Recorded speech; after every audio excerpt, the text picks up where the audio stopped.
All right, welcome, ladies and gentlemen, to yet another episode, another important episode. I'm not going to say it's as important as the ones we've had in the past, but it's week 2 predictions. So it's big time. And you might be saying, wow, a lot looks different right now. And you're right. Will has returned to his sabbatical. He will miss this episode again, which is very sad. But we have with us a celebrity guest picker for today, Mr. Alex Brown. Alex, how are you doing on this fine Thursday night? I'm doing great, Robert. It is a pleasure to be off the bench and with you today. I'm excited to be picking week 2 games with you.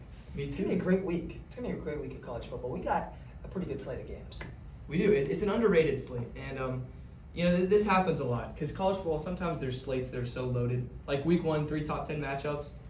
Week 3 is stacked. Like, I cannot wait for week 3. That week's going to be awesome. Week 3 is going to be awesome. So many good games. And this sort of seems like a weekend that you might hit snooze on. You might go to a wedding this week. You might go watch the NFL, something like that, where you're taking your mind off of college football because there's not as many marquee matchups. But look out, because this is exactly the type of week where a Vanderbilt beats an Alabama or an Appalachian State beats a Texas A&M. So trust me, ladies and gentlemen, something is going to happen this week. It always happens. And I can't wait to get into it because I am fascinated by a lot of these games. Will has also made his picks. He sent them to me through the World Wide Web. Very, very handy friend of ours. It sure is. It sure is. It does a lot in terms of the show. Not as much as the Notebook. Remember, the Notebook is sacred. I brought a notebook too today. Look at that, 2 notebooks. That's amazing. So just a reminder for the standings. We've picked 11 games so far. I'm just going to keep reminding people this because I'm so happy about it. I'm 9 for 11 so far, and Will is 4 for 11. So wow, I'm off to a hot start. Will's off to a cold start. We'll see what Alex does. What were the ones you got wrong? I got Alabama wrong, of course. Okay. That was a heartbreaker. And I got Texas wrong. I had Texas beating Ohio State. I would have had the same too. I've had the same too as well. But yeah, I got LSU. I got Miami. So great picks. It worked out. I was really questioning. How good did Miami look? Oh, they're powerful. Miami's going to be a dangerous team. I think the ACC is going to be a lot better than I thought they'd be. You could pick probably 5 teams from the SEC that could be ranked at the end of the season. You know what? I totally agree with you. I think it's much deeper. Also, I think the Big Ten is much deeper than people are giving it credit for. So where does that leave the SEC? And that's a great question. You know what? It's very early, and I said this a lot on some of our most recent shows. All we've seen is 1 week of games. Yes. It's very early. A lot of these teams are going to either look great and regress or look terrible and progress. So all of our feelings, all of our judgments on these teams, we need to buttress them. That's what I've been saying a lot. Buttress our feelings because it's just week 1. But now it's week 2. Hey, buttress is a good word. I like this. That's a good word. I like it too. Will didn't know what buttress meant last episode, but we explained it now. Now we're smooth sailing. So we don't like to waste time here on the Off the Bench podcast. So we're getting right into it. 11 a.m. kickoff. Well, first of all, before we start on Saturday games, just a quick shout out to Friday night. Louisville plays James Madison. I'm interested in that game. I like that. We're not going to pick it, but just, if you've got nothing going on a Friday night, if you're saying, you know what, this is going to be a rough Friday night, I don't have anyone to hang out with, I'll just sit by myself at home and do nothing. Watch Louisville and James Madison because it could be a good game. 2 really good offenses, could be high scoring. I don't know what the over-under is. Do you 54.5. That's not a bad over-under. I might take the over on that. You take the over on that? If I was a betting man, I would take the over on that. I like that. Louisville's good this year too. We talked about, we just mentioned ACC teams are going to be problems this year. Louisville's one of those teams. I love Moss as the QB this year. They got a great head coach too. It's going to be a high-powered offense, and if their defense is even decent this year, I think they're going to be a really tough team to beat in the ACC. No, I agree with that. I think I had them number 4 or number 5 in the ACC power rankings preseason. That's right. And I still believe that. Isaac Brown too. They can run the football. They can score points over there in Louisville, Kentucky. So definitely, that's gonna be a fun one to watch. We're not gonna pick it because I think we would have all picked Louisville. I think so. But it's a good one. So we're gonna start with a game that, this is more of a basketball game that people might watch. Illinois at Duke. Now, these 2 teams did play in basketball last year, and I think Duke won by like 35 points. So we're not going to talk about that right now. But this is a really tight spread. It is. Illinois, of course, both these teams were 9-3 in the regular season last year. You wouldn't think it. You never would. No one really talked about Duke. Of course, Illinois was on the top of everyone's conversations this offseason as the sleeper playoff team. I personally do not think Illinois is very good. Interesting. Why is that? I think that for a lot of the reasons they were good last year is because they got lucky. And again, all due respect to Illinois for winning a bunch of close games. But if you look at the stats last year, they were 14th out of 18 teams in opponent yards per game. So their defense was bottom of the Big Ten. They allowed a ton of sacks, and they're going up against Manny Diaz and the Duke Blue Devils. If he knows how to do anything, he knows how to pass rush. Their offense wasn't elite to really back up their defense. They had a good turnover margin last year. They didn't dominate teams statistically. They didn't put up big numbers. They don't have the most skillful roster, in my opinion. Will is over the moon about Illinois. He has them at number 10 in his power rankings. In the entirety of college football. In the entirety of college football, he's at the 10th best team. Well, the AP thinks they're pretty close. Oh yeah. They think Will's on to something at number 11 in the country. What's your take on Illinois? I like you said, it's not a very skillful team. It's a team that has good bones. It has good bones. It has the potential to be a good team. I think they're an average team. If you look across college football, I don't think they're a number 11 team in the country. I think that they might be maybe the 5th best team in the Big Ten this year. I like Altmaier. I think he's a stable hand at the wheel. In big games, he's normally decent. And you know what you're going to get. You might get 200 passing yards a game in those big moments. I think if they can control the pace of play in this game, and they don't let Duke have the ball too much on offense, I think that's a recipe for an Illinois victory in this game. I'm shocked by how close that spread is. It is razor tight. I am really surprised by how close that is. And from what I've read about it, and I did doing some research for this podcast, a lot of money's on Duke in this game. Duke is what you call as a fan, maybe the sexy pick this week. Who's going to upset a top 15 team? A lot of people would tell you Duke. Not so fast, my friend. Ooh, he's pulled elite. Not so fast, my friend. I like Illinois in this game for the reasons I mentioned. I think they'll control the ball. I think their running game will be better on Illinois' side. I think my biggest concern is their defense in Illinois. My biggest concern is the defense. I know you were thinking about the offense being a concern. I think the defense is a concern. Can they slow down Duke's high-powered, high-motored offense? It really is a ferocious offense that's coming out from the Blue Devils. I think you're going to see a solid defensive performance. I think you're going to see a great, basic, fundamental game by Illinois. I like that. I think that's well said. In my opinion, I think these two teams are so eerily similar. I think that these are both magazine teams. And what I mean by that is teams that in preseason college football magazines, they list the rosters and they bold the players that are returning starters. Yes. And people look at that and they say, oh, they have so many returning starters. They must be really good. Both of these teams are loaded with returning starters on both sides of the ball. And they had pretty decent seasons. So you would think, oh, they're going to take a step forward and they're going to be elite. In my opinion, it doesn't work like that. No. I think that if you have a team, like we've seen a little bit of this from Clemson. Clemson last year, great in the ACC. They won the ACC. But they were 0-3 against SEC teams. What do they do with the exact same team that they had last year? They went out and they lost to another SEC team. Yes. They didn't change much. We've already seen what this team can do. And I think that that's very similar for Illinois and Duke. I think, like I said, Illinois was not elite in the Big Ten last year. They were record-wise. But statistically, they didn't really get their offense or defense off the ground. So I just don't trust that Illinois is going to be elite this year. And same with Duke. Duke almost went 10-2. They should have beaten SMU. We should have. In a game that went to overtime. That would have changed the whole landscape of what would happen last year. Definitely. Which is really kind of interesting to look back on. They had a 30-yard field goal to beat SMU in regulation, and it got blocked. But I think these two teams are really similar, like I was saying. You mentioned Duke's explosive offense. I could not agree with that more. Yeah. They did play Elon last week. So, if you want to play the card of, oh, they played Elon, go ahead and play it. You can play it. It's available for you to play. But Darian Mensah was 27 for 34 for 389 yards, 3 touchdowns, 0 interceptions. That's unbelievable. And it is Elon. But not a lot of teams are doing that against these bad teams. They can run the ball well. Their receiving core, I looked at this offseason, I thought it was a little unproven, but they had some guys that went crazy. Mensah has already seemed to really develop a connection with them.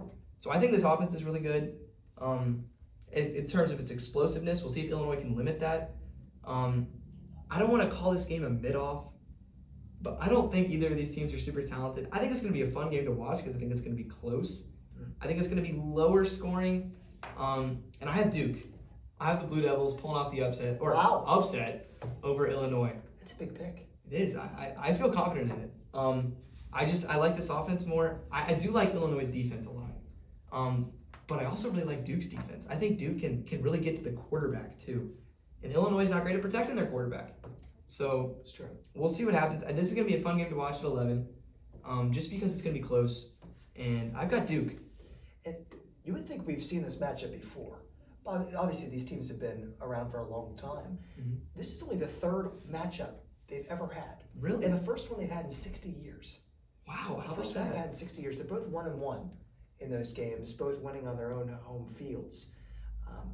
But this is the first time they've been back in Durham since 1958. 1958. That's fascinating. So I think it's a matchup we haven't seen in a long, long time. And I think it'll be a good way to start out our Saturday. I agree. It's on ESPN, right? It is. Easily viewable. ESPN, yes, sir. Following College Game Day, though, just going to switch it straight to Duke, and you can go watch that game. Better than, what was it, Mississippi State? Who were they playing last week? Southern Miss. Southern Miss. I was like, we just watched that wonderful tribute to Lee Corso, and then I get the Southern Miss and Mississippi State game on ESPN. I was like, what is this? Flipping the channel just like that.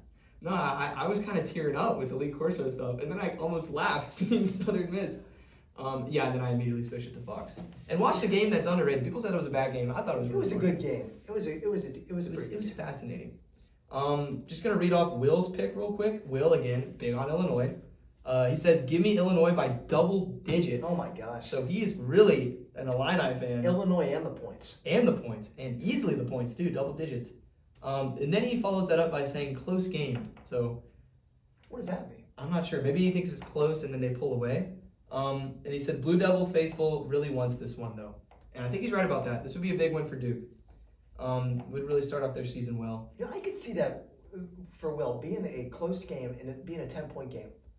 I could see that being close, and then you get a touchdown at the end maybe for Illinois just to put things away. I could see that for Will. I like Will's pick. I like that too. I think Illinois has more stability. I think Duke has more potential. We'll see what happens in that game. Should be an entertaining one. Should be. Next up on our list, we have the Bears going on the road to face the Mustangs in a battle in Texas. Baylor at Southern Methodist University. That's right. Rather. The Bears coming off a loss last Friday night to the Auburn Tigers. SMU's 1-0. I think they beat Eastern Kentucky or something like that.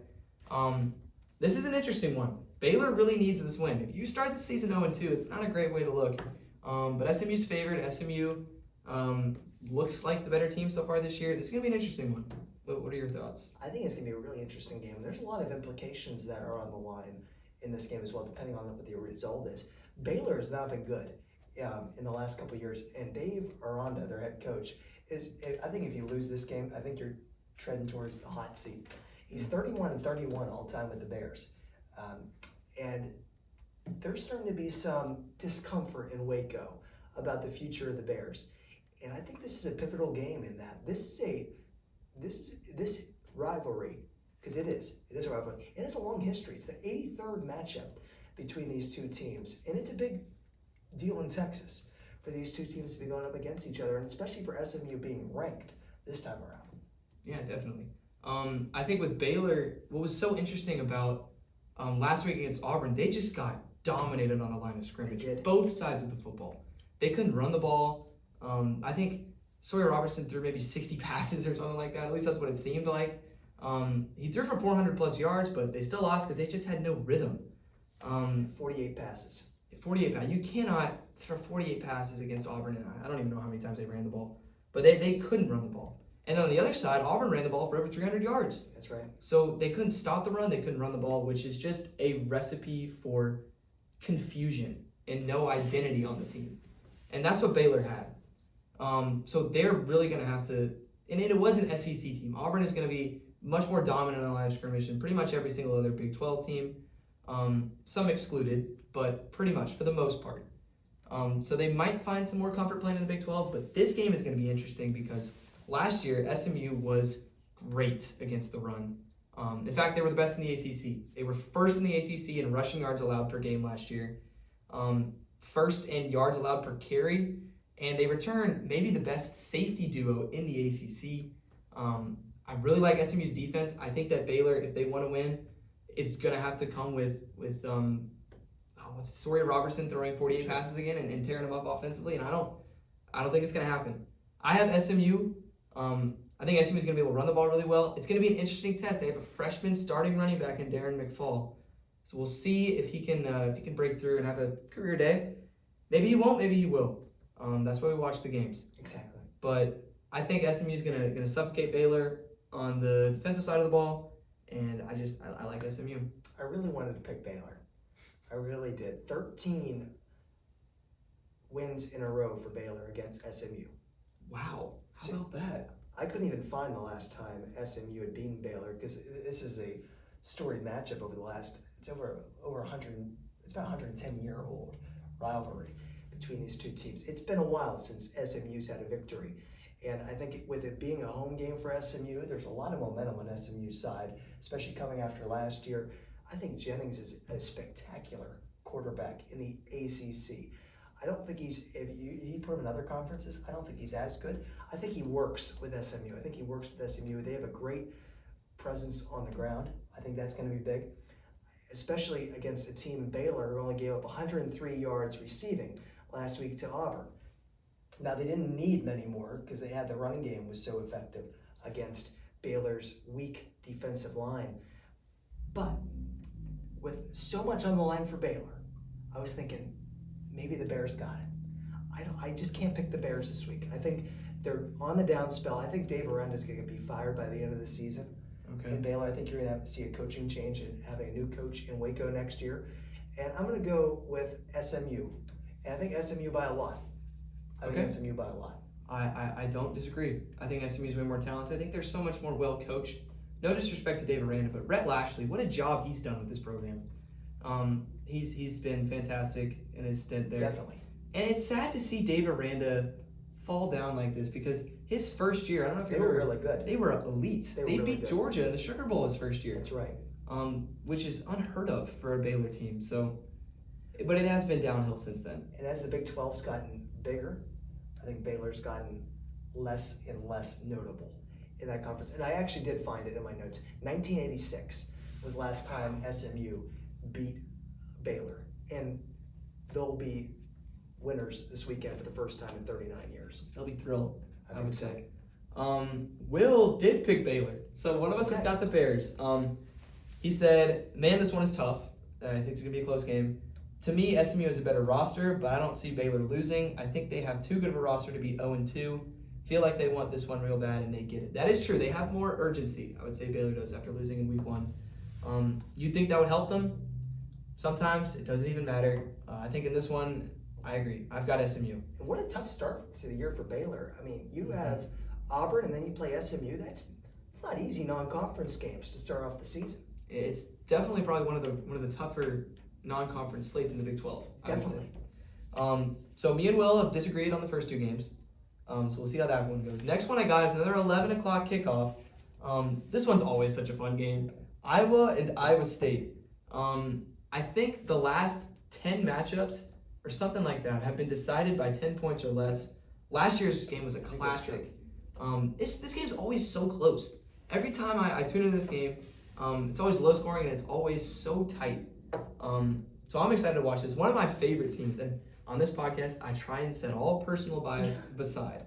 With Alabama, with Haynes King, with Iowa State. I love Iowa State so much. I love the way they play. I have them in the playoffs just because I love them. That's a personal bias thing. So I can't wait to watch this game. I think Gus Johnson and Joel Klatt are on the call for this game. Yes, it is. It's a big noon game. Big noon kickoff. So very excited to listen to them again. And should be a fun one. The Cy-Hawk game. What are your thoughts? It's always a great matchup when these two teams meet. It might not be always high scoring, but it's entertaining. And it's normally, as you said, close. And I think most of the time in this game, we see the team that comes in ranked oftentimes might get beat. It's one of those games where you normally would pick the underdog. And it's a great rivalry between these two schools. And these two teams are so different, especially this year, I think. And you have a very experienced Iowa State team that is seasoned on, especially with their quarterback, Rocco Beck. Love Rocco. And you have a really experienced staff on Iowa State. And obviously you have Kirk France on Iowa's side, very experienced head coach. It's a different looking offense. And they got Mark Gronowski this year as their quarterback. That's a big change. For them this year. He's a South Dakota State transfer. And I think it's going to be a feeling out process for him and for Iowa in this game. And I think that you're going to see Iowa State maybe control the game. I like Iowa State in the first 2 weeks. They've played really well. In the first 2 weeks, they've been strong on both sides of the ball. I think it'll be an entertaining game. But I don't think it will be close at the end. Wow. So who do you got blowing out the other team? I'm going to take Iowa State. Iowa State. Nice. Go Cyclones. I agree. Iowa State has been, they've had as good of a start as 2025 as anybody. They're 2-0. Not a lot of teams can say that they're 2-0. They really, I don't know if y'all watched the Week 0 game. A lot of people characterize it as sloppy. And it was raining, so I get it. But it was football. I loved watching that game. It was an important game, too. It was a ranked matchup to start the year in Week 0, which we don't get very often. But Iowa State controlled most of that game. They had the lead going to the fourth quarter by 2 scores. They made a couple mistakes, but then they ran the ball so well at the end of the game to clear it out and finish it. And then they played against North Dakota. And a lot of people circled that game and they said, hey, North Dakota could keep this game close. They're one of the better FCS teams. A lot of people took North Dakota in the spread, and Iowa State just killed them. I think it was 55-3 was the final score of that game. A lot of people thought it was going to be close. So Iowa State has been white hot out of the gates. And then Iowa, on the other hand, they played Albany last week. And I remember, I looked at my phone. I think they were on the 2:30 slate. So I looked at my phone while I was watching the Alabama game, and I said, wow, Albany's up 7-3 in the second quarter against Iowa. This is crazy. And I was watching the game with one of my friends, Matt, and Matt very wisely said, oh, that's every year with Iowa, man. 30 points against Albany in the second quarter. Sounds about right. They ended up winning 35-7, I think, or something like that. So they turned it on, but slow and just boring and It is boring. No identity on offense has been the trend for Iowa for years. And in this game, this sometimes kind of works, but I like Iowa State in this game also. Not just because I love the Cyclones and I have them in the playoffs, but I believe that they have more experience. Iowa has been talking their hats off about Mark Gronowski being like a Heisman contender quarterback. I don't see it. He was great on South Dakota State. He propelled the Jackrabbits to be a great program, but I don't see it translating. I think Iowa State's secondary is elite. I remember you saying that before Week 0. I think they're so good. And then they were first last year in the Big 12 in passing yards allowed per game, with also being last in sacks. Wow. So they don't get to the quarterback, but they cover so well. And we saw that again against Kansas State. Iowa's pass rush is laughable. Or Iowa State's pass rush is laughable. They don't get to the quarterback at all. So Mark Gronowski's going to have time to throw, but he's going to have no one open to throw the ball to. So I don't think they're going to move the ball well. I got Iowa State. I think they can finish games. I think they're a more well-rounded team. I think this is the first year in 10 years that Iowa State wins by more than 10 points. Wow. I like that a lot. And the reason why I think Iowa State is such a great pick for the playoffs, their runway over the next 2 months is very easy. If you look across teams that are in the playoff race, not many teams have such a clean September and October as Iowa State. They don't play a ranked opponent till November. If you look at the rankings right now, they don't play a ranked opponent till November. That is such an advantage for Iowa State, but they can't take their foot off the gas. 100%. They cannot take their foot off the gas. They normally have one of those games a year. That normally takes them out of the conversation a little bit to be in that playoff race, where they have a clunker and they lose to an unranked opponent. Mm-hmm. This cannot be that week. This cannot be that week. I think Matt Campbell will have the guys ready. It's obviously an important week with the rivalry in state. I think Iowa State wins very convincingly. Very Okay. convincingly in this one. I like that too. You know, if Iowa State wins this game, they've already won against their two biggest rivals to They start have. the year. I mean, that would be, if they win this game, they might start the year better than anybody in college football, other than maybe like Ohio State or Florida I State. could see them being 9-0, You know, I don't hate that. at least at that, like by November. And no one's talking about it. No one's talking. I haven't heard any big time college football analyst even mention Iowa State. Even for the preview week 0, no one's talking about it. I mean, they don't. Saturday, November 1st, Arizona State.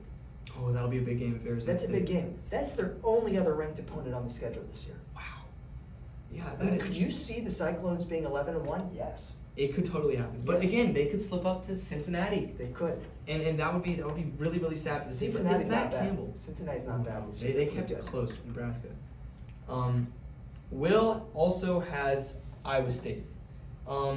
He said Cyhawk game is always a fierce battle. Very true. That's very, true. Very good imagery there, Will. I really appreciate that. That was a good text piece. Always seems to be close regardless of the teams. Fair, just like the Iron Bowl, just like these big rivalries. I just feel more confident in Rocco Becht in that Cyclone offense. I love that, Will, because I love my boy Rocco Becht. Rocco makes some plays towards the end, and he has Iowa State in overtime. How cool would that be if we got That'd be overtime awesome. in this game? I hope Will's right about that. I hope we get overtime. So all three of us win Iowa State. Next game that I have on the schedule is a game that was shocking last year. Ole Miss at Kentucky. Now, Kentucky won this game last year. If Kentucky didn't win this game, Ole Miss probably makes the playoffs. Yes. And I remember it was so weird that they lost this game. This was like I think this was the only SEC game Kentucky won last year on the road at Ole Miss. So Ole Miss will have revenge on their mind. They're going at Kentucky. What are your thoughts on Ole Miss at Kentucky? It's a very interesting matchup. It's a very interesting matchup because these two teams now have a pretty good rivalry. And they've played each other a lot over the years. But in the last couple of years, they really have a deepened rivalry. And that game last year was huge for Kentucky. Huge for just keeping their spirits alive. And that game was very compelling going into that week because it was in late September. I think it was Ole Miss's first SEC game. And they had played, I think their best team they played up to that point was Wake Forest. It was, yeah. And that wasn't a great non-conference slate for Ole Miss. It was very, very soft. And there were concerns going into their SEC schedule. Are they prepared? Are they ready to face SEC opponents? And Kentucky was already pretty seasoned at that point. They had already played Georgia, and they held Georgia under 21 points. And again, that was a close game. It was a 1-point game. It was a 1-point game. And then if Vandergrift could throw the football last year, they probably would have won that game. Because they had a turnover in the third quarter they forced. It was close. So this game, I think, means a lot to both teams. Kentucky needs some sort of momentum, some sort of stimulus for their program, and Stoops needs it. As their head coach, Mark Stoops needs something that can draw attention to his program because it's not an easy SEC schedule. It's not easy, and it doesn't have a lot of talent on that roster. Ole Miss comes into this game with revenge on their mind, in my opinion. They need to just crush Kentucky in the same way Alabama would feel about Vanderbilt this season. Alabama wants to just crush Vanderbilt. You don't lose to Vanderbilt, just like Ole Miss shouldn't lose to Kentucky. Mm-hmm. So I think that's the table setting for this matchup. I think it's a fascinating one. It is. Kentucky really suffocated Ole Miss's offense last year. It looked like, Ole Miss made a couple big plays. Their talent showed in that game a little bit, but they had no consistency. They couldn't run the ball. And that's sort of what Kentucky did against Georgia too. But a lot of that, what made Kentucky such a good run defense, a lot of that is gone. Their big defensive tackles are gone. Ole Miss, of course, last week just sort of boat raced Georgia State. I don't know, not much is to be made of that game. But I don't know, it's so, I can't pick Kentucky in this game. It could happen. I wouldn't be completely shocked. I would be shocked, but I wouldn't be like over the moon shocked. Me neither. But I can't in my right mind look at Kentucky's roster and Ole Miss's roster and pick Kentucky. That's not me saying. I mean, I think Kentucky, their roster isn't terrible. Ole Miss's roster isn't unbelievable, but it's way better than Kentucky's. I really like Austin Simmons as a human being. He's already got his bachelor's degree and he's a sophomore. That's amazing. It's so impressive what he's done. I've heard great things about him. We'll still have to see what he does on the field. I think he's maybe a little overrated on the field. I think Ole Miss is maybe a little overrated. But, Lane Kiffin teams are always unbelievable, especially on offense. He's got some good weapons. I like Ole Miss. I like them by, what's the spread on this game? 8.5. I totally take them to clear that spread. It could be close. We don't really know. That's what makes SEC football so awesome is that Kentucky could pull off this upset, but I just don't see it happening for a lot of the reasons you said. Revenge on their minds. This is the first SEC game of the year, and last year in the first SEC game of the year, Kentucky got smacked by South Carolina. So we'll see if that happens again with Kentucky, but I got Ole Miss. Boy, does Kentucky have a rough schedule. They do. Kentucky has a lot going against them. They really put a lot of money into basketball. Basketball is their sport. They have about 60,000 seat, maybe 66,000 seat football stadium, which is pretty big. But in the SEC, it's smaller than a lot of them. Yeah. Smaller than the other ones. But you got Ole Miss, then you have Eastern Michigan, so there you get a little bit of a break. Mm-hmm. Then you go South Carolina, Georgia, Texas, Tennessee. Are you kidding me? Yeah, that's rough. You have three, possibly four by that point. Top 15 opponents. 3 of those right now are top 10 opponents that are coming up in Kentucky's future. Kentucky needs a win early to boost spirits. The last 4 matchups between these teams in the last 10 years have been decided by 3 or less points. Really? It's normally close, at least as history would tell us, in the last 10 years. Kentucky does well at home against Ole Miss. Okay. They historically do pretty well. Ole Miss is 11-11-1 in Lexington. Fascinating. I want to pick Kentucky. I really wanted to pick Kentucky, but I did not. I picked Ole Miss in this game. I think it's close. I always like looking at what channel the games are going to be on because sometimes that tells a little bit, because normally you see those games that are on national networks that are like a ranked opponent against unranked opponent. You're like, why is that on that channel? And sometimes you get that upset. Mm-hmm. I think it's going to be close. Again, maybe not within 3 points. I think Kentucky covers in this game, but I think Ole Miss wins. Okay, I like that. I hope it's close. It'd be really fun if it was close, if we saw Ole Miss go down to the wire again with Kentucky. It was a fun game to watch last year. It was right before, or the same day as the Alabama-Georgia game. I remember watching it in my dorm room. It was crazy. Ole Miss not Ole Miss. Will begs the question, can Kentucky do it again against Ole Miss? This time at home? He says, I don't think so. Very close for a while, but this Lane Kiffin offense gets in a rhythm and the Rebs win. Also, over 50.5. These games are normally high scoring. I think it'll be over 50.5. I like that spread. That's good. I like that. Moving on to Kansas at Missouri, a game that was a huge rivalry for so long in the old Big 12, and they stopped playing it, which is sad. It is. There's some decisions that are made in college football sometimes that I don't really understand that are sad, and one of those was that Kansas stopped playing Missouri because this was a big game for a long time, and now it is back for the first time in a long time. Missouri coming off a big win against Central Arkansas. Kansas is 2-0, one of the only other 2-0 teams in the nation. So rivalry game returned in Missouri. This game is very interesting in my opinion. Do you find it as interesting as I do? I do find it very compelling. First time, as you said, since Missouri was in the Big 12 that you've had this game. It's been 14 years. It's been 14 years since you've had the last matchup. Historically, this matchup's pretty split. It's Missouri all time is 57, 54, and 9. And they've lost the last 3. They've won the last 3 matchups. Pardon me.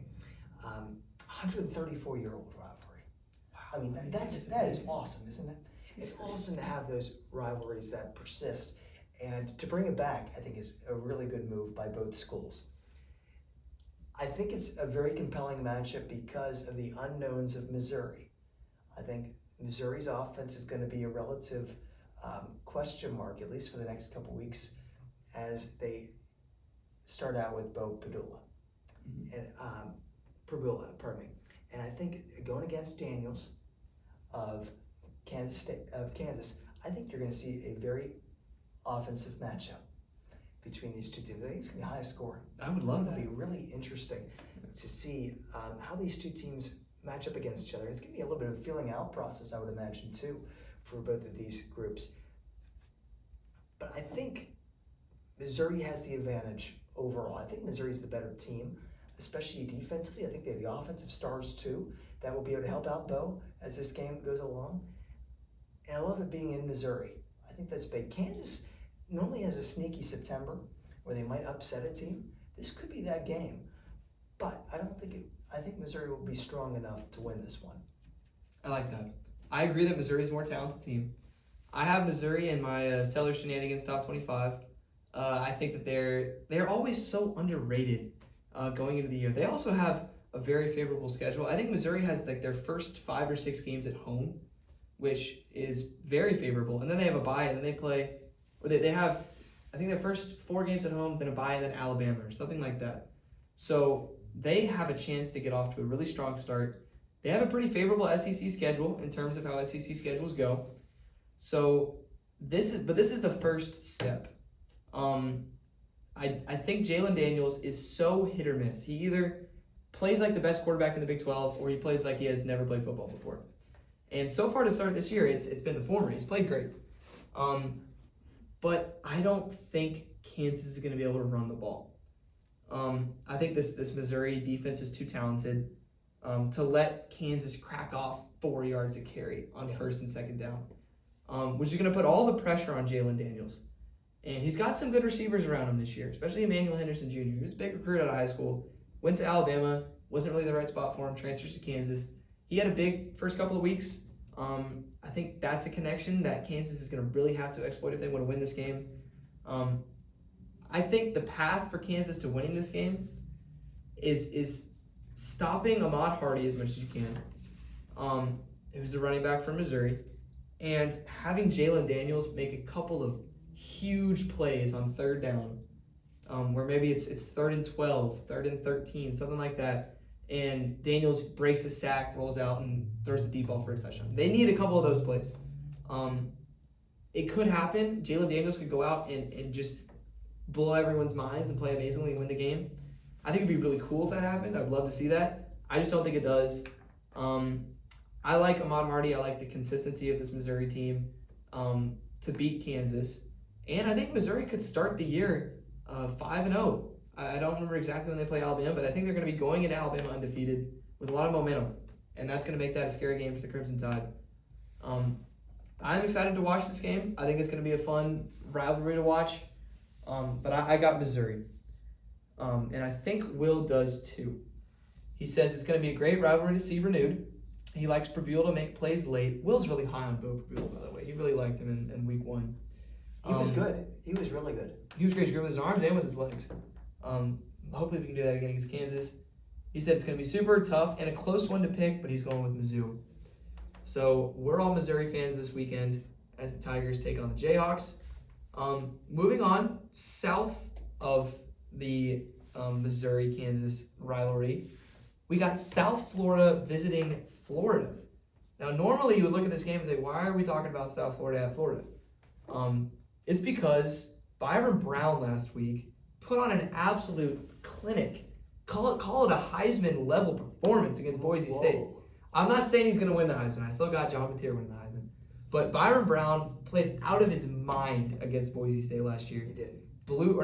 Last week. Blew him out.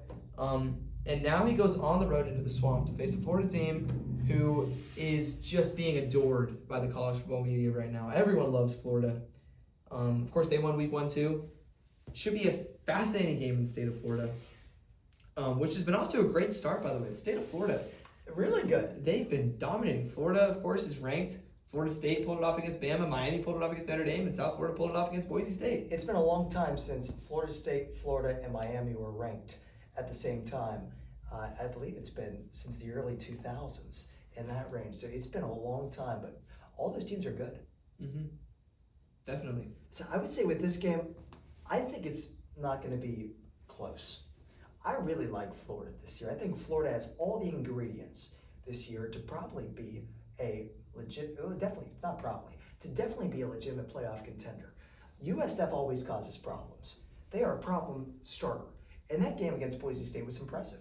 And I think we're waking up. I don't think Boise State is what they were last year. I think they were ranked just on recency bias. USF is good. USF is not, they're not a bad football team, and they'll probably win 8 games this year. I mean, they normally are in that range. And they always were a thorn in Alabama's side when Alabama would play them. Yes, they were. I'm glad we don't play them this year, and like this week. So I like Florida. I think Florida will take care of business in the Swamp. I don't see it as a particularly close game. And I think Florida is going to really take care of business in all the games they have to this year. Now, they have some really tough SEC matchups, and they have to go on the road for some of these ones, too, that they had coming to them last year. Like, when I think of that, I think of Ole Miss, I think of LSU. Those are going to be tough matchups for Florida this year. And I think that's going to be the main focus for them later down the road. I think they'll be ready for this week. I think they'll win pretty convincingly over the Bulls. I agree. I don't think that anyone was going to pick South Florida in this game. South Florida is, of themselves, a playoff contender as well. In the Group of 5 division. I think that the playoffs is going to come down to the American Conference, and I like Navy to make the playoffs, which I think would be so much fun. I like that a lot. But they play Navy third to last week of the year. That's right. So that could be a fascinating game as to who's going to make the playoffs out of the American Conference. I like Florida big. So much talent on that team, especially defensively. Florida's defense is going to be so good. I am not as high on DJ Lagway as other people are, but that's not the reason why I'm excited about Florida. I have Florida, I think, in my I think I have them at number 11 in my power rankings. Sure. And I think Florida, of course, is gonna win this game. I don't think it's gonna be frankly close either. I think Byron Brown might make a couple plays, and we might say, "Hey, this guy's really good." I think we'll see a close first 2.5 quarters. I don't hate that. That was like USF versus Miami last year. Really close for about 2.5 quarters that Cam Ward pulled it away at the end. So I think it could be close for a period of time, and Florida just walks away with it. I like that too. But as you said, Florida, if they lose this game, they're going to be in for a rough season. They got at Ole Miss, at LSU, at Miami, Texas, Georgia, and Florida State. So that is really tough. That's really tough. It's one of the toughest schedules. It's not the toughest schedule in college football. But they should get this win. Will says people already have this one circled, but boy, they definitely do now. Bulls give the Gators a bit of a scare. Wouldn't be surprised if it's not if it's a lot like Bama versus South Florida from last year, or even closer. Yeah. Gotta go Florida though.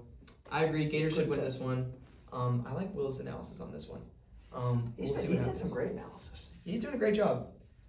Next game, a game that was weird last year. I don't remember if you recall this game, but Arizona State and Mississippi State played each other last year. Arizona State got off to a huge start. I think they were up 34-7, and then Mississippi State came thundering back, only to lose.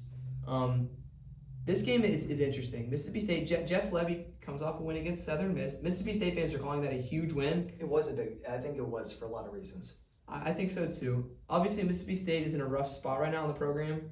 Calling Southern Miss a big win is not where you want to be, but they have an opportunity to get a huge win against Arizona State, who comes in ranked very highly. I think they're 11th. They're number 12. Number 12 in the country. Arizona State. And they struggled a little bit against Northern Arizona last week.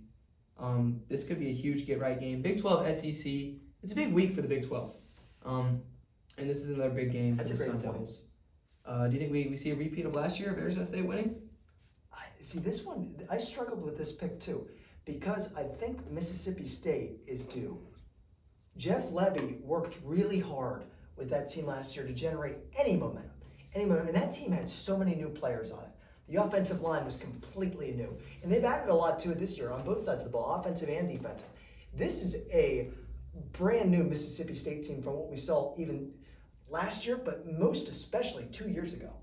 I love Blake Shapen as the QB. I think he is a really solid quarterback.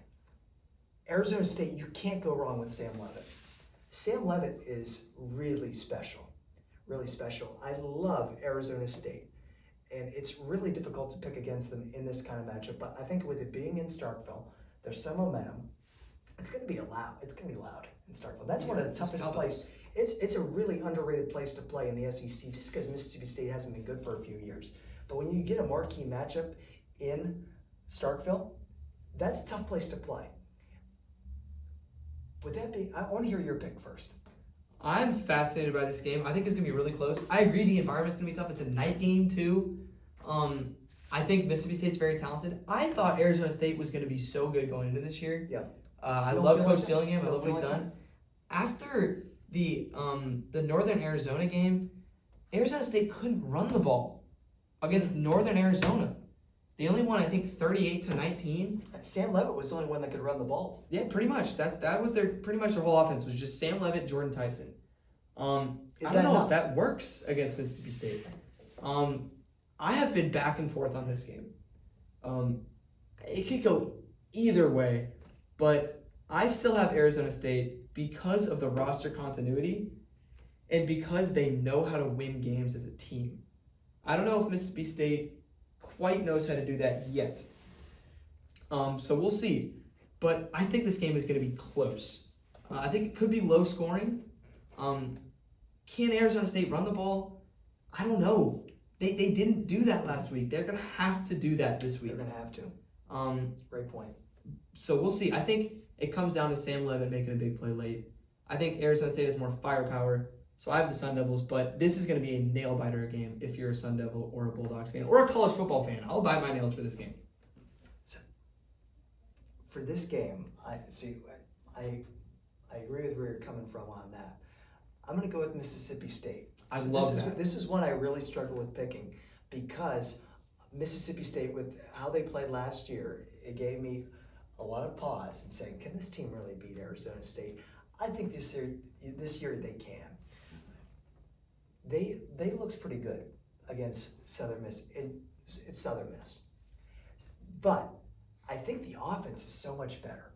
Blake Shapen must have had an excellent offseason and a lot of work with Jeff Lebby in that offense because it looks fresh, it looks new, and he looks confident. He looks confident in the pocket. That was not something you could say about many Mississippi State players last year, was confidence. And I think when they walk into that stadium on Saturday evening, I think they got to have some confidence out there. I do think Sam Levitt's going to have a great game. I think it's going to be a high-scoring game in this one, too. I could see it going over the 59 and a half that they have it at right now. But I like Mississippi State to win that game, not just for the home field advantage that they have, but for all the momentum they've had in the last, call it 18 months under Jeff Lebby, as they try to resurrect that program that's been dormant since the untimely passing of Mike Leach. And I think that this is that game. This is that game where they get back on the right track. Mike Leach has played Arizona State many times in his career. I think that's a special game to have that Mike Leach touch on it for Mississippi State to get back on the right track against Arizona State. I love it. I love it for the history. I love it for the story. And I think that's going to be the biggest upset of week 2. I love that. I really hope it happens. I love Kenny Dillingham and the Arizona State Seminoles. I love what he's done there. But I'll be cheering for Mississippi State in this game. And this is not a game that I think is an indictment of Arizona State. I think Arizona State will be fine this year. And I have no doubt that they'll be in the Big 12 championship game. I don't really doubt that. But this game, I think, is Mississippi State's. I hope it happens. Will also hope it happens. He says, what an opportunity for Jeff Lebby and the Bulldogs. I think we agree with that. It's a great opportunity to get a big out-of-conference win. Unfortunately, they have to face a lot of weapons. He thinks it's a very high-scoring affair. Yes. He says Sam Levitt and that Sun Devil offense is just too good. 52-38 Sun Devils is Will's pick. I like the high scoring. We'll see. I don't know if I can get behind the high scoring quite yet, just because I haven't seen enough fireworks from either team. Okay. But we'll see what happens. I hope Mississippi State wins. I have Arizona State. Alex has Mississippi State. So I hope you're right on that one. Next up, we got College Game Day. We got so many storylines going into this game. Michigan, the national champions of 2024, travel to face the Oklahoma Sooners. Big Ten versus SEC. I can't wait for this one. It's going to be I couldn't wait to this one all offseason. I've circled this game. I'm so excited to watch it. Now, I already know who you're going to pick. I think everyone who's watched the podcast before knows who I'm going to pick. Now, why would you pick them in this game? So And not that I discount that at all, but what would be your reasoning for Oklahoma over Michigan? I think that I am in the 99th percentile of excited about Oklahoma people. I think Oklahoma is going to be so good this year. I think it starts in this game. Now, I could go on and on about why I think Oklahoma is going to be good, but I'll focus on this game for now. First of all, this defense was so good last year. It was. People didn't really recognize how amazing the defense was because the offense was so atrociously terrible. But they were elite. Every single Brent Venables coach defense is elite. And they return most of what made that defense elite. They're at home, it's a night game, and they're facing a freshman quarterback, a super talented, unbelievably skilled freshman quarterback at that. I'll give Bryce Underwood that. He's a stud. He's going to be a great college football player for the next 3 years. But you're going on the road in your first true college football road game to face Brent Venables' defense. I think they're going to be stuck in the mud offensively.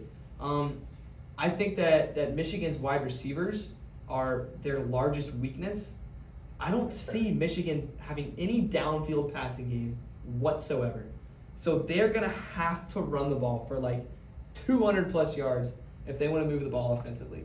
And Justice Haynes was great last week, but I don't see it. I think that Michigan State, it gets completely bottled on offense and held under 17 points for sure. And on the other side of the ball, you got to respect Michigan's defense because they're one of the most talented defenses in the country. They have NFL talent on all 3 levels of their defense. Definitely. But Oklahoma has a man named John Mateer. Now, John Mateer is my Heisman pick for this year. And I think that run starts right now. We're going to see John Mateer ball out in this game. I think they have a completely revamped offense. They have super healthy wide receivers, which is huge. I think Deion Burks has a big game. I think John Mateer, last week, he nearly threw for 400 yards. I think Oklahoma wins this game, I'd say 35-17. And it starts a run for Oklahoma that ends in the college football playoffs. Again, I am so excited about Oklahoma. And the fun thing about college football, this could completely backfire on me. All the things I've been saying about Oklahoma in the offseason, they could go out and lose this game by 10 at home. Would I be surprised? Yes, because I think Oklahoma has the clear advantage in this game. But it could happen. And then everything that I've said is just completely wrong, which would be really funny, and I wouldn't hate that at all. But I've got Oklahoma winning in this game. I got them winning pretty handedly. Pretty handedly. Pretty handedly. That's my take on it. And this is one of the most passionate takes that I have about this college football year is how good Oklahoma is. And I am going to go with Michigan. Okay. In this game. You bring up a lot of good points. And I love the point, most especially, about Bryce Underwood going up against a Brent Venables defense in his second start with Michigan. That's bad news. We look at that in the NFL, and I would say that's still bad news. But there are comparisons that I would say in the NFL that I thought that would happen to. I think Bo Nix last year was a great example of that. As a rookie, going into playing some really tough defenses off the start of the year. I think they had Seattle was might have been week 1. And then week 3 was in, I don't know if they played in week 2. Week 3, I believe, was in Tampa Bay against the Todd Bowles defense. Yeah. That is really historically pretty good. Todd Bowles can coach defense. Denver won that game pretty convincingly in that second half. So obviously that's an NFL reference. But if I look at this game, is Bryce Underwood prepared to go against this Brent Venables defense? We would say, based on performance, no. You can't prepare for that until you get there. However, I love Justice Haynes. If he can control the ball on offense for Michigan, that's huge. Second and 3, or maybe a let's call it 3rd and 4, that looks a lot easier to a freshman quarterback then a 3rd and 10 against a Brett Venables defense. Something that Alabama struggled with mightily last year against Oklahoma was passing. Michigan's going to do the same thing in this game. They're going to struggle. But at the same time, I think Bryce Underwood is going to be good enough in the pocket that he's going to be able to find, as you said, wide receiver depth is weak. Tight end's not bad. Tight end's not bad in Michigan. Throw it to the tight end, keep on going down the field, and drive long drives. I like Michigan in this game. They're the underdogs. I think it's going to be a low-scoring game, lower than you put it. I think it's going to be under the 45.5 that they have it at. I like Michigan in a huge road win for the Wolverines. And I think, I'm not as high on Oklahoma this year. I think Oklahoma will be ranked the entire season, but I don't see them as a college football team, a playoff team. This will be a big test of that. It will We'll see be. what happens. How big of a win that would be for Michigan if they It'd be could pull this huge. off. It'd be huge. Again, that is the key, the obvious key to me to this game. Can Michigan run the ball on 1st and 2nd down and make it easy for Bryce Underwood? Because if they leave Underwood on an island by not being able to run the ball with these receivers against Brent Venables, If we look back to last year though, Nico, I don't know, how do you say? Iamaliava? Iamaliava, there it is. That was his first SEC game. It was? Was against Oklahoma, and one of his first starts for Tennessee. He played pretty well against that Brett Venables defense, and what was Oklahoma's first game in the SEC. I think you'll see a similar performance by Michigan's offense. Heavy running game, pass when necessary. Bryce Underwood will be up to the challenge. You know, that's what Tennessee did last year too. They had Dylan Sampson. They ran the ball so well. It was such a heavy running game in that one, and they boat raced him by the end of that game, where Oklahoma was just tired. Obviously, the offense looks a lot different with Mateer. We'll see how that factors in. I'm so excited for this game. I'm so excited for Oklahoma. So I will be on my phone watching that game at the Alabama game for sure.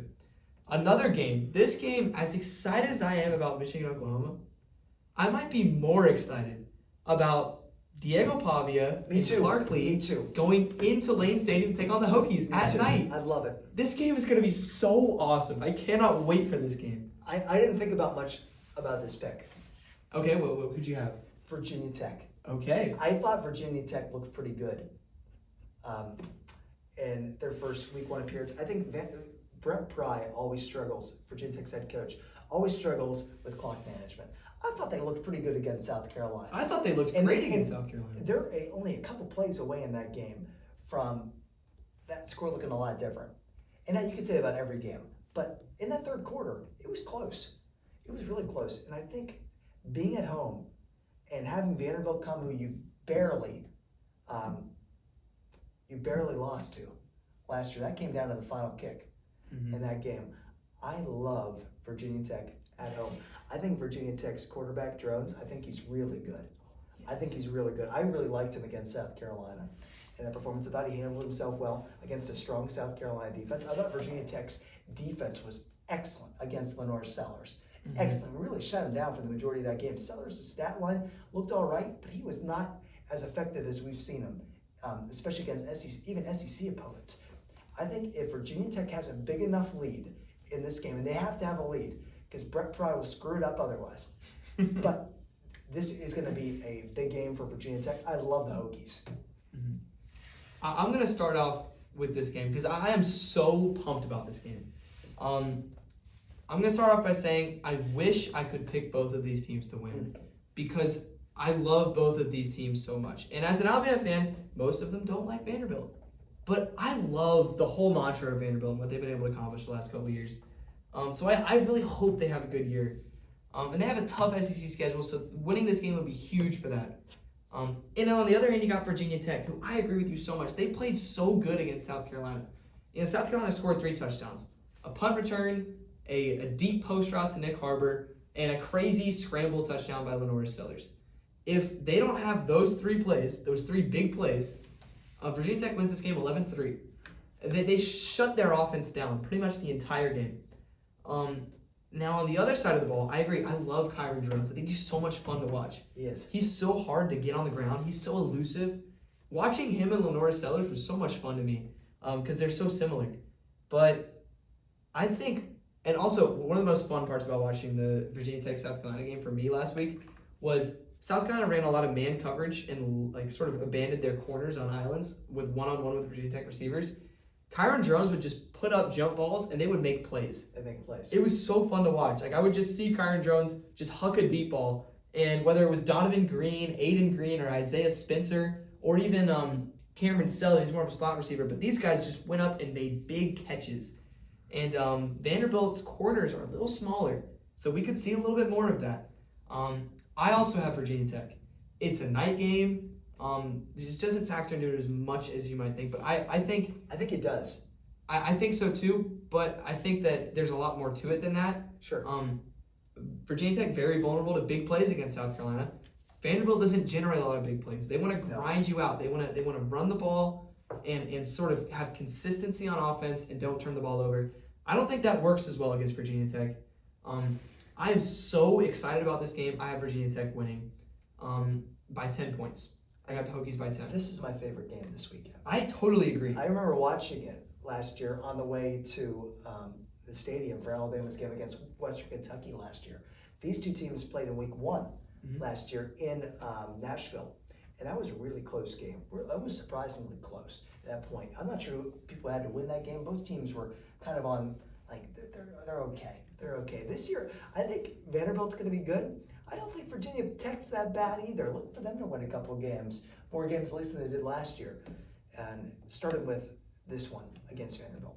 I like that too. I love both of these teams. Excited to see them play. Will starts his predictions off with "Enter Sandman!" !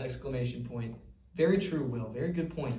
Unfortunately, the Hokies have got to go up against Diego Pavia. He makes too many plays with his arm and legs. Commodores win a fairly close one. So Will's got Vanderbilt. I would not be mad at all if Vanderbilt won this game because I really like Vanderbilt. We got Virginia Tech. And last but not least, sort of a game I threw in here because there's not a lot of great games this week. Nico Amaliava going on the road to face UNLV. I don't have much to say about this one, to be honest. I just threw it on here so Will and I would have more different picks, perhaps. Sure. But I just think, if I'm looking at the rosters, Nico Amaliava is by far the most talented player in this game. The roster around him isn't great. We saw that against Utah. I think that this is a game that Nico finds a way to win. I don't really have that much analysis on it. UNLV's the favorites. I like the Bruins. See, this one's a really tough one. I don't like UCLA at all. I don't really like them either. I think UCLA might win 2 games this year. Maybe they win an SEC game. An ACC game. I think they're not good, and I think Nico's not enough for this team. And it's going to be so interesting to see the comparisons between Joey Aguilar and Nico this season, because Joey Aguilar is going to have a much better season. I'll spoil it right now. I like UNLV in this game. I like Dan Mullen's squad. I think that they've had a bit of a QB carousel here in the preseason, not in the preseason, but in the training camp, now spilling over into the regular season. But I like UNLV. I think they'll get it done on the ground. I think they can get it done through the air. I think they'll get it done both ways. I like the Rebels by 2 scores. I like that. I think it could go either way. Not a lot at stake here, to be honest. But I agree. Nico made a terrible choice. And Terrible. I mean, Josh Heupel is a genius. He is a college football genius. I will stand hard at that point that Josh Heupel is one of the best coaches in college football. Yeah.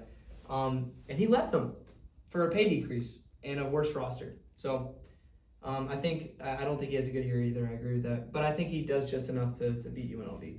I didn't really think very much about this one, to be honest. Will also has UCLA. He starts with, I don't know. That's very fair. UCLA looked so bad last week, and UNLV has sputtered as well. Give me the Fighting Nikos. So me and Will are rolling with the Fighting Nikos. Alex rolling with the UNLV. So that is what we have. The slate for week 2. It's a fun one. And there are other games this week where there could be an upset that we didn't even talk about. And that's what I'm most excited about this week. A lot of things are going to be revealed about teams that we don't really know much about. So I'm excited about that. There's some other notable games on this schedule as well. Teams that might struggle. Also, a game that we didn't even mention, Oklahoma State and Oregon. That's a good one. It could be an interesting one. I think Oregon is so talented. I think they win by 30 points, but It's an interesting matchup. it is 2:30 on CBS too, so it's gonna have Brad and Gary. I just think Oregon's way too good in that game. Do you like Oregon too? I like Oregon too, but I think it's going to be sort of close. Okay. I'm not sure what to make of Oregon this season.